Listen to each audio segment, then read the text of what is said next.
السلام علیکم ورحمۃ اللہ وبرکاتہ۔ ڈیئر اسٹوڈنٹس، آج ہم انشاءاللہ علامہ اقبال کی نظم ہے اے وادی لولاب، اس کا مطالعہ کریں گے۔ کاپی پینسل ساتھ لے کے بیٹھے ہیں ضرور، تاکہ آپ میں جو بھی ایکسٹرا چیزیں بتاؤں، اشعار وغیرہ لکھواؤں تو وہ آپ اس کو لکھ سکیں۔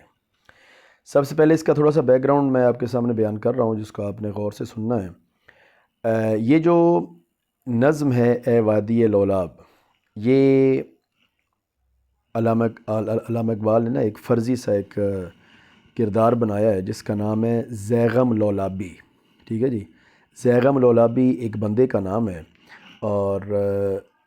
اس بندے نے ایک ڈائری لکھی ہے۔ اب یہ بندہ ہے کوئی نہیں، یہ بندہ علامہ اقبال نے کریٹ کیا ہے خود اپنے مائنڈ میں۔ تو انہوں نے کہا جی ایک بندہ ہے زیغم لولابی، ٹھیک ہے، اس نے ایک ڈائری لکھی ہے۔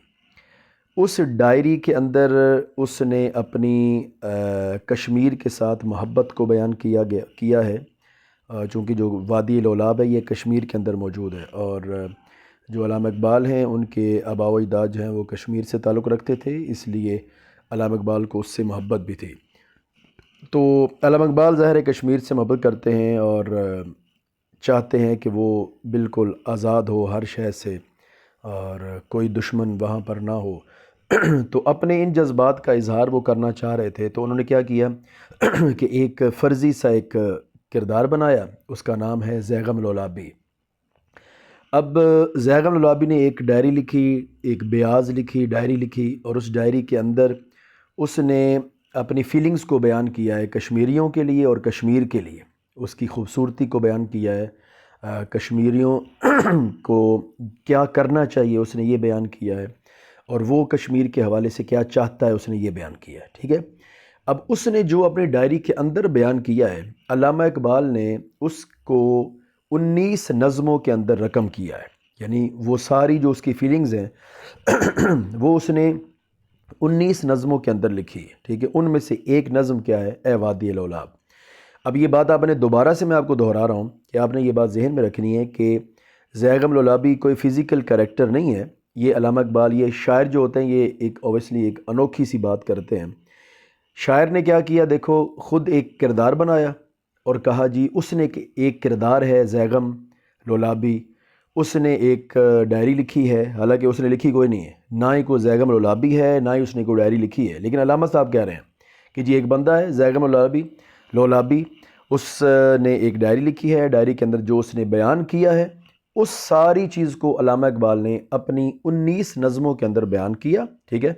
اور ان 19 نظموں میں سے آج ایک ہم نظم پڑھ رہے ہیں جو ہمارے سلیبس میں اوبیسلی شامل ہے، تو اگر آپ کو شوق ہے تو پھر آپ کو یہ انٹرنیٹ سے بھی مل جائیں گی، کتابوں بھی مل جائیں گی، تو اس کو پڑھیں۔ بہرحال آج ہم اپنا سبق جو ہے وہ یہاں سے سٹارٹ کر رہے ہیں۔ علامہ صاحب فرماتے ہیں جی پانی تیرے چشموں کا تڑپتا ہوا سیماب، مرغان سحر تیری فضاؤں میں ہیں بے تاب، اے وادی لولاب، گر صاحب ہنگامہ نہ ہو ممبر و محراب، دیں بندہ مومن کے لیے موت ہے یا خواب، اے وادی لولاب، ہیں ساز پہ موقوف نوا ہائے جگر سوز، ڈھیلے ہوں اگر تار تو بیکار ہے مضراب، اے وادی لولاب، ملا کی نظر نور فراست سے ہے خالی، بے سوز ہے میں خانہ صوفی کی مے ناب، اے وادی لولاب، بیدار ہوں دل جس کی فغان سحری سے، اس قوم میں مدت سے وہ درویش ہے نایاب، اے وادی لولاب۔ اچھا جی، علامہ صاحب پہلے شعر میں فرماتے ہیں جی پانی، اب اس میں آپ کو یاد رکھیں کہ جو کہہ رہا نا کہ پانی تیرے چشموں کا، اب علامہ اقبال جو ہے وہ ڈائریکٹ وادی لولاب کو مخاطب کر کے کہہ رہے ہیں کہ اے وادی لولاب، پانی تیرے چشموں کا تڑپتا ہوا سیماب۔ ٹھیک ہے، وہ کہہ رہے ہیں کہ سیماب ایک دھات کو کہتے ہیں، جسے آپ مرکری بھی کہہ سکتے ہیں، پارا کہتے ہیں، پارا جو تھرمامیٹر، اگر آپ، یہ بڑی آسان سی آپ کو مثال دے رہا ہوں، جو تھرمامیٹر اگر آپ نے دیکھا ہوا ہے تو اس تھرمامیٹر کے اندر نا ایک وہ پارا سا ہوتا ہے جو آپ کو بتاتا ہے کہ آپ کو ٹمپریچر جو ہے وہ کتنا ہے۔ ٹھیک ہے، تو وہ اگر آپ دیکھیں تو وہ اس کو اگر ہم یعنی پش کرتے ہیں، ہاتھ لگاتے ہیں یا اس کو دباتے ہیں تو وہ آگے بھاگتا ہے، یعنی اس کے اندر ایک نا یعنی حرکت ہوتی ہے، ٹھیک ہے۔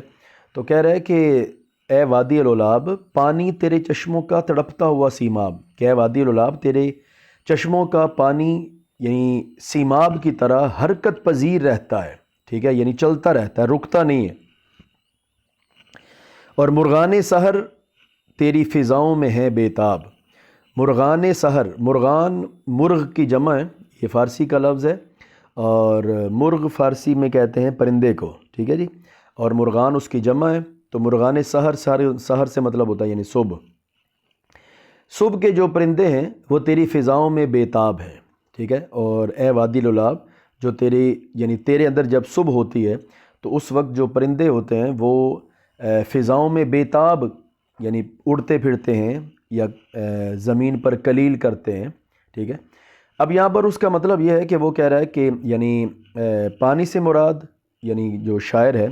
وہ پانی کی بےتابی سے کشمیر کے جو نوجوان ہیں ان کی آزادی کے حصول کے لیے ان کی بےتابی بیان کر رہا ہے، کہ جو کشمیر کے جوان ہیں نا ان کے اندر ایک بےتابی ہے کہ وہ کشمیر کو مکمل طور پر آزاد کروا لیں اور مکمل اپنی اجارہ داری جو ہے اس پر قائم کریں، ٹھیک ہے۔ مرغان سحر تیری فضاؤں میں ہے بےتاب، اور مرغان سحر سے مراد یہاں پر پرندے ہی مطلب تو اس کا پرندے ہی ہے، لیکن اس سے مراد کیا ہے کہ صبح کے جو پرندے ہیں یعنی مرغان سحر سے مراد یہاں پر جو مرادی معنی شاعر نے لیا ہے وہ اس کے وادی کے جو زیرک، دانا اور سمجھدار بندے ہیں نا وہ مراد ہے، کہ تیرے جو زیرک اور دانا انسان ہیں وہ ان فضاؤں میں بےتاب ہیں کہ کب وہ اس کو مکمل طور پر دشمنوں سے یا انگریزوں سے آزاد کروائیں گے، ٹھیک ہے جی۔ تو اس کا مفہوم جو ہے وہ مطلب تھوڑا آسان ہی ہے، جیسے میں نے کہہ دیا ہے، اگر میں اس کو بول دیتا ہوں آپ اس کو لکھ لیں، اب یہ جو میں بول رہا ہوں اس کو آپ لکھ سکتے ہیں۔ اس کا مفہوم کیا ہے جی؟ اے وادی الولاب، تو بہت خوبصورت ہے، تیرے چشموں کا پانی پارے کی طرح صاف شفاف ہے، ٹھیک ہے۔ اور صبح کے پرندے یعنی مرغان سحری، صبح کے پرندے تیری وادی میں بےتاب اڑتے ہیں اور کلیل کرتے ہیں، ٹھیک ہے جی۔ اب یہاں پر آپ نے اس کی جب آپ تشریح کر رہے ہوں گے نا تو آپ نے اس کے اوپر یہی بات کرنی ہے کہ علامہ اقبال کو بڑا پیار ہے کشمیر کے ساتھ، اور وہ چاہتے ہیں کہ کشمیر جو ہے وہ مکمل طور پر آزاد ہو جائے، جو انگریزوں نے یا ہندوؤں نے اس کے اوپر قبضہ کیا ہوا ہے وہ اس سے چھوٹ جائے، ٹھیک ہے۔ تو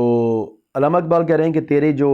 جوان ہیں ان کا تو دل یہی کرتا ہے کہ کشمیر جو ہے وہ آزاد ہو جائے، لیکن اس میں کچھ مسائل ہیں، ٹھیک ہے، کہ وہ کیوں نہیں آزاد ہو رہا، ان مسائل کو وہ اپنے اگلے اس شعر کے اندر جو ہے وہ بیان کریں گے، ٹھیک ہے جی۔ تو اب یہاں پر ایک شعر علامہ صاحب کا یعنی اس کے ریفرنس میں ایک شعر لکھ لیجئے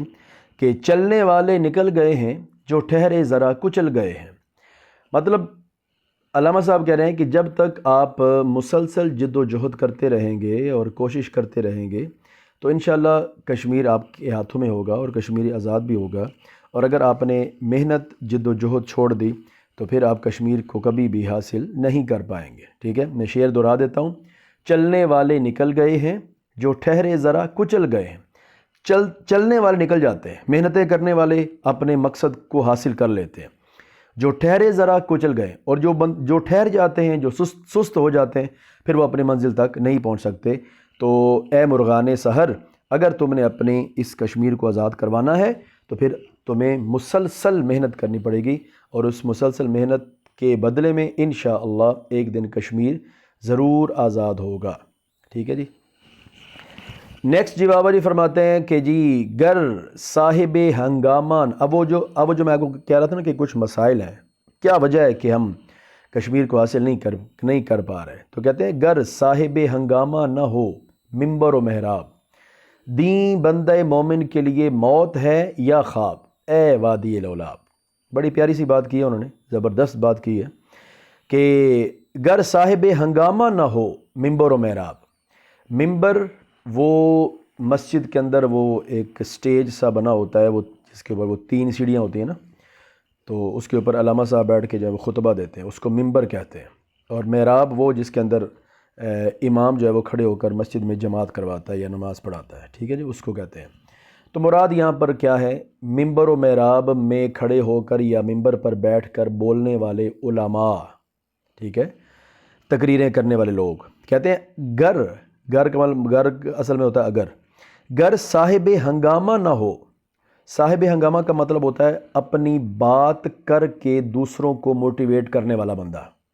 کہہ رہے ہیں کہ اگر صاحب ہنگامہ نہ ہو ممبر و محراب، اگر ممبر اور محراب پر بیٹھنے والے بندے لوگوں کے جذبات کو گرما نہیں سکتے، لوگوں کو موٹیویٹ نہیں کر سکتے، ٹھیک ہے، تو پھر یاد رکھ لیں کہ دین بندہ مومن کے لیے موت ہے یا خواب۔ تو پھر دین آپ کے لیے یا موت ہے یا پھر خواب، اور کچھ بھی نہیں،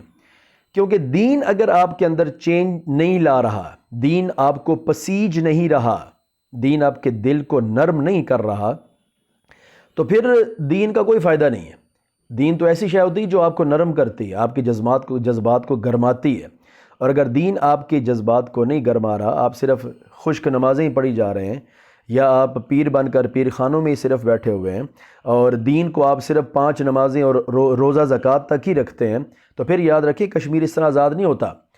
علامہ صاحب فرمایا تھا نا کہ نکل کر خانقاہوں سے ادا کر رسم شبیری، کہ فقر خانقاہی ہے فقط اندوہ دل گیری، کہ نکل کر خانقاہوں سے ادا کر رسم شبیری، کہ صرف ممبر و محراب پر بیٹھ کر باتیں کرنے سے کشمیر آزاد نہیں ہو جائے گا، بلکہ کشمیر کو آزاد کرنے کے لیے آپ کو بدر میں آنا پڑے گا، احد میں آنا پڑے گا، حنین میں آنا پڑے گا۔ یہ کام کریں گے، یعنی سنت حسینی کو جب آپ سامنے لائیں گے تو تب آپ اس کو آزاد کروا سکیں گے نا، صرف منہ سے باتیں کر لینے سے کشمیر آزاد نہیں ہوگا، ٹھیک ہے۔ اس لیے علامہ نے بڑی پیاری بات کی تھی نا کہ پرواز ہے دونوں کی اسی ایک فضا میں، کرگس کا جہاں اور ہے شاہین کا جہاں اور، الفاظ و معانی میں تفاوت نہیں لیکن اب ملا کی اذاں اور ہے مجاہد کی اذاں اور۔ اس میں فرق ہے کہ آپ ایک مجاہد جو بارڈر کے اوپر کھڑے ہو کر اذان دیتا ہے اس کی اذان میں جان ہوگی، اور جو ہمارے ملا صاحب ہیں انہوں نے تو پھر ہر وقت کی اذان دینی ہے۔ تمہارا مطلب یہ ہوتا ہے کہ جیسے علامہ نے فرمایا کہ دل سے جو بات نکلتی ہے اثر رکھتی ہے، پر نہیں طاقت پرواز مگر رکھتی ہے۔ تو یہ چیز جب تک تمہارے لیے نہیں ہوگی اور دین تمہیں پسیجے گا نہیں، جب تک دین کے اوپر عمل پیرا جب تک تم نہیں ہوگے، تو پھر ہم کبھی بھی نہ کشمیر آزاد کر سکتے ہیں، نہ مسلمان اپنی آزادی کو حاصل کر سکتے ہیں، جب تک دین اور دین کو بیان کرنے والے بندے ٹھیک نہیں ہوں گے، ٹھیک ہے جی۔ دین صرف نمازیں پڑھنے کے لیے نہیں آیا، صرف زکوٰۃ خیرات کے لیے نہیں آیا، بلکہ دین تمہیں جذبہ شہادت بھی دیتا ہے۔ اگر دین سے تم وہ چیزیں نہیں لے رہے تو پھر تم کبھی بھی اپنی منزل تک نہیں پہنچ سکتے۔ جیسے علامہ نے فرمایا تھا نا کہ وہ زمانے میں معزز تھے مسلمان ہو کر، اور تم خوار ہوئے تارک قرآن ہو کر، ٹھیک ہے جی۔ اگلے 3 اشعار انشاءاللہ ہم اگلی نشست میں کریں گے۔ والسلام ورحمۃ اللہ وبرکاتہ۔